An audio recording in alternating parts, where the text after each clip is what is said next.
Before we begin, thank you very much to Isaac G for joining the Patreon campaign. Thank you very much for the help. Really do appreciate it. I say it all the time because it's absolutely true.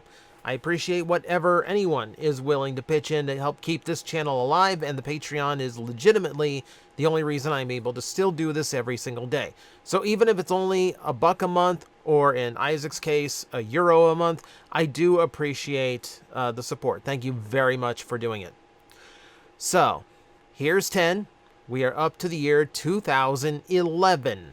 This is the year of Transformers Prime, as well as the tail end of Dark of the Moon.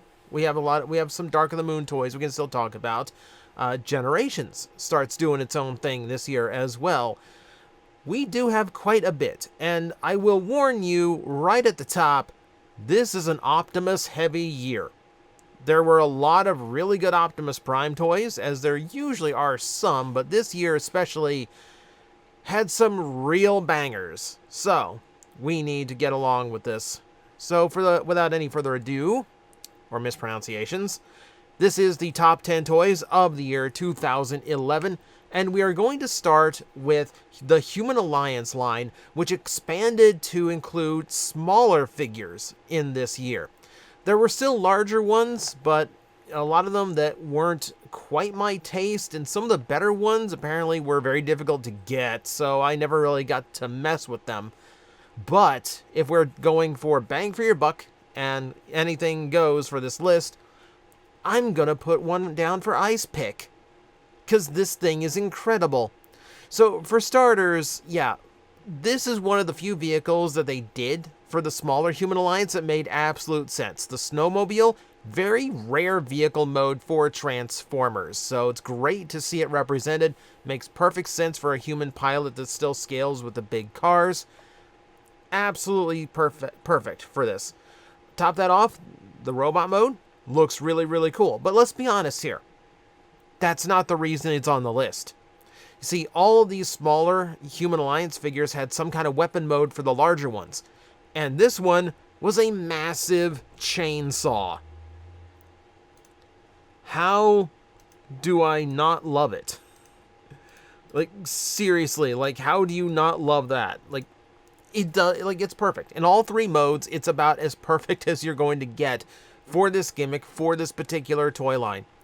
One of those I would genuinely love to see again. You know, hello, weaponizers. You missed one. Bring him back. This one's going to be lower than a lot of people are going to want, but you know what? It's going to be on this list because it deserves to be on this list, so every toy on this list could be shunted all over the place. This was a really solid year, but it's just my personal preference. But I will acknowledge this one was a popular pick even before we got to this year. Lugnut.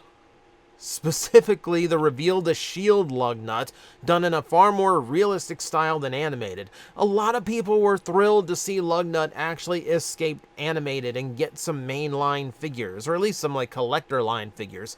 And this one is a really, really solid one. Taking that cartoonish jumbo jet he turned into and turning it into a giant bomber plane works really, really well. The more realistic deco still looks good. And then, of course, the signature stuff for the character is still there. Big meat grabber hands. We have the big chest made up of the front section of the airplane. And then, of course, the eye. The eye and the big jaw, all of that intact.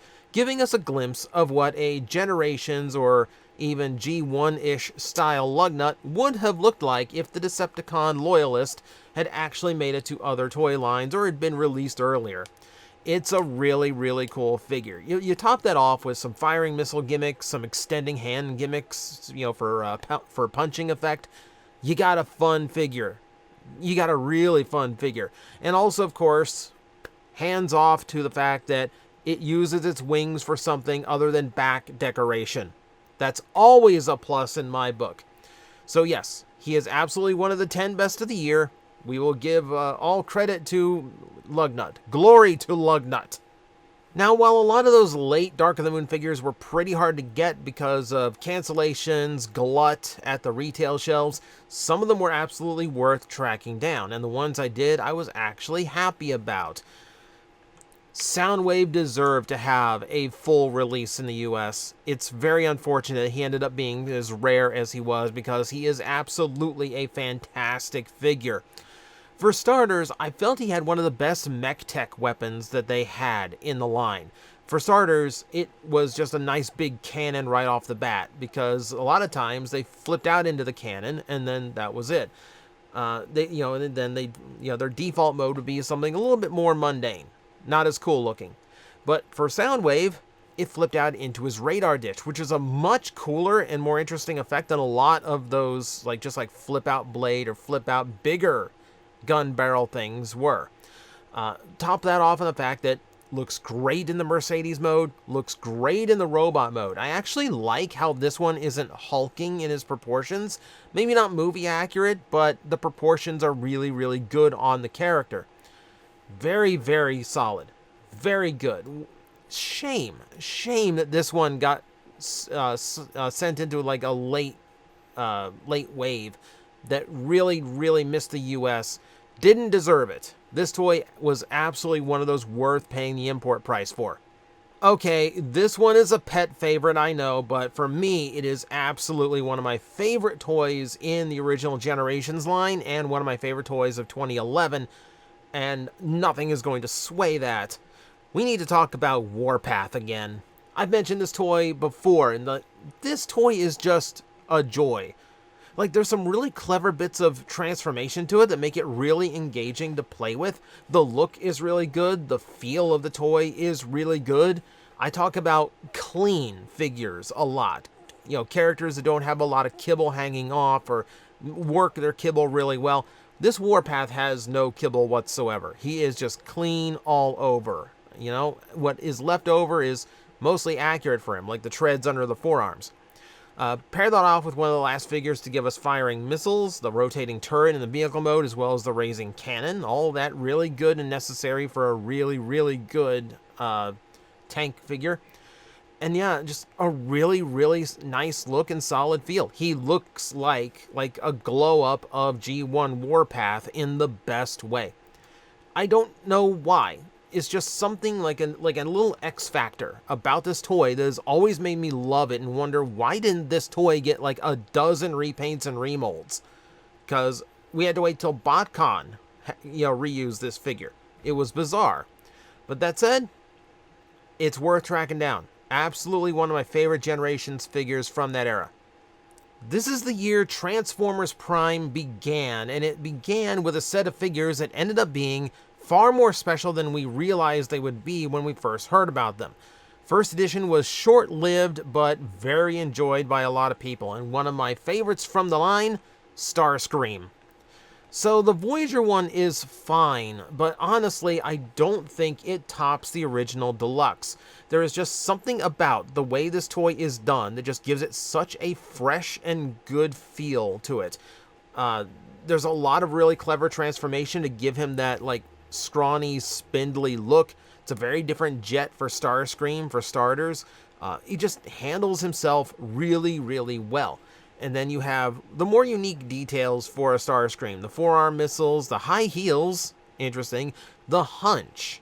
The fact that you can actually replicate his hunch from the animation or stand him straight, vertical if you so choose. Great little touch. I love that extra playability, and I love the display option it gives you. Fantastic figure all around. And did I mention extremely posable? We are in that era now where the toys are just loaded with articulation, and this is absolutely one of the really good examples of that. Just really, really good all the way around. They tried a few more times to do this design. I genuinely don't think they topped the first one.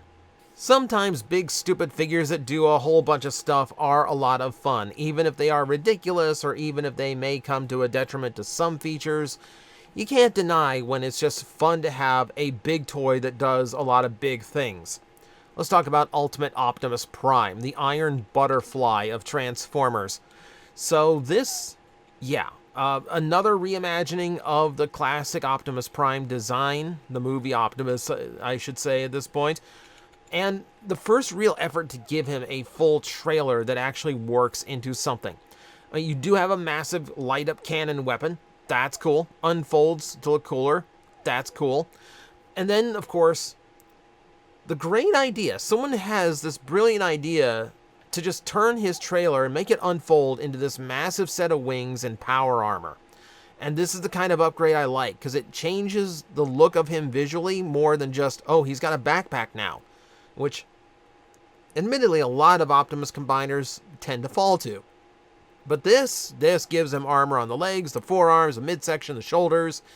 And then, yeah, the wings are very hard to miss. Yes, it gives me a little bit of Cybertron Optimus vibes in this, and that is absolutely a good thing.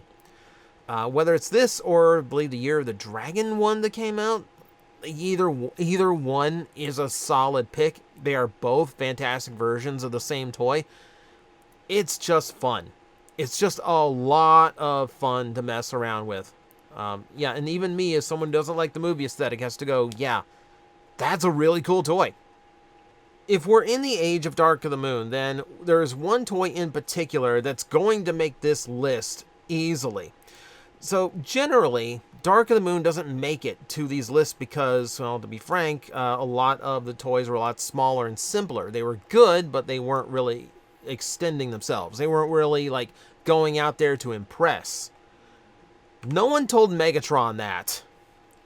This thing is incredible. I mean, aside from the fact that it's a very rare time that Megatron is like a truck, like actually like counterpointing Optimus Prime. But then you have this really characterful figure because he's still got the battle damage that he had in the movie. Like the poncho is actually featured here with the hood, and then of course that turns into the cover for the back of the truck mode, and then just dead solid figure all the way around. Again, very clean engineering, very impressive engineering. When the cab section of this thing can actually turn, just like it would, you know, separately from the trailer, like the real vehicle would, and then the whole thing transforms together into one robot, that's a really impressive transformation trick. That's really good engineering, and yeah, like Megatron makes really, really good use out of it. It's one of those toys that is good to a point where I would genuinely question if the Leader Class Studio series is technically better or not. Despite being larger and newer and more advanced in engineering, this one just has the right vibe to it, you know? This one just feels right. It just hits a lot of really good notes for this Megatron design. There's a reason why everyone called it one of their toys of the year, because it absolutely deserves it. We're going to start getting divisive with the top three because, frankly, you could interchange a lot of these, especially if you're accounting for something like bang for your buck, where what's important is how good the toy feels based on how much you paid for it. In that regard, any of these top three could be anywhere in the next three listings. That's just down to your preference at that point. So I'm going to put them in whatever order I want because it's my list. We're going to start with first edition Optimus Prime. This thing is almost flawless. Let's just put this out there right now. This thing is almost perfect as far as a Transformer goes. It looks dead on to how he looks in the show. If you got the first version, it's painted exceptionally well. Looks really, really nice. You got the cannon, you got the sword. You got his two accessories that are the most important. You got a really, really good looking truck mode. Looks just like it does in the cartoon. You have a buttery smooth transformation that leaves almost no kibble or backpack on him whatsoever. It's this figure and the first edition in general that keeps me from putting a lot of the mainline Prime stuff in next year's list because it's just downhill from here. The Voyager Prime that is like a candidate for the next list just does not compare to this one in any way, shape, or form. This has such a strong, powerful look to it. It's solid, it's articulated, it transforms exceptionally well. Yeah, the fact that I can call it near perfect, and it's still number 3, will tell you just the strength of how the toys were in 2011. really good year if you couldn't tell. To be fair, I could have put a lot of those first edition toys on this list because a lot of them were really, really good. But again, this is just an absolutely stacked year. So some things had to fall off, but I could not do this list without bringing up the Bulkhead. So when Animated came around, the Bulkhead toy we got there, you know, was this big beefy vehicle that gets even beefier in robot mode. But nothing compares to the physics that goes on with this toy. Look at that Jeep. Look at that truck. Look at that truck on the right. And then realize that that massive bulbous robot actually transforms out of it. It's a brilliant job of just expanding panels to, to increase him and make the robot mode swell up, and then still reconnect so everything feels nice and solid when you're manipulating the figure. Brilliantly done. Absolutely brilliantly done. And you'll notice it's all the correct parts. You know, the doors on the chest are the actual doors on the vehicle mode. There's no cheating going on here. Top that off with the fact that, yeah, exceptionally articulated, exceptionally well painted, accurate vehicle mode. You've got all the accolades that I put on the previous Optimus Prime, but now you apply it to the fact that this toy is doing magical stuff. Like, the engineering behind this is legitimately mind-blowing, especially for 2011. If this was, when you had your first experience with this toy, genuinely unbelievable how good it is. Genuinely unbelievable just how well they did making this happen. Absolutely fantastic figure, a technical marvel. Just brilliant all the way around. I mean, for Prime toys, if we're just going with for Transformers Prime, this is absolutely the best one they made. But it can't be number one on this list because that has to go to the toy that began an absolute juggernaut for Takara that will probably overtake a lot of this list from here on out. This was the year they took the weighted training clothes off, slammed on the ground, and said, "Come at me." This was the year of Masterpiece 10, Optimus Prime 2.0. This thing was reused so many times for such good reasons. If Masterpiece 3.0 is a perfection of the animation-accurate Optimus Prime, this is a perfection of the toy Optimus Prime. I would still rather play with this figure than MP01, who feels too heavy and, admittedly kind of primitive now. And I would still rather play with this toy over MP44 because it's just way too complicated and isn't as fun to mess with as this one is. This hits such a nice balance between what I want out of a toy-based Optimus and what I want out of a cartoon-based Optimus. It's not overly complex. It's complex enough to be a lot of fun to mess with. Articulation is fantastic. Features, fantastic. Accessories, fantastic.